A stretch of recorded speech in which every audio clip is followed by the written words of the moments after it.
திங்கள் பகவான் திருமுகம் காண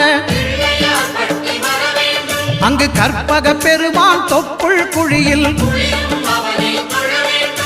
திங்கள் பகவான் திருமுகம் காண அங்கு கற்பக பெருமான் தொப்புள் குழியில் பார்க்கடல் பிறந்த சந்திர பகவான் கணபதி வயிற்றில் நிறைந்திருப்பான். எங்கள் கற்பகத்தானை கண்டவர் தமக்கு தீரா பிணிகளை தீர்த்து வைப்பான்.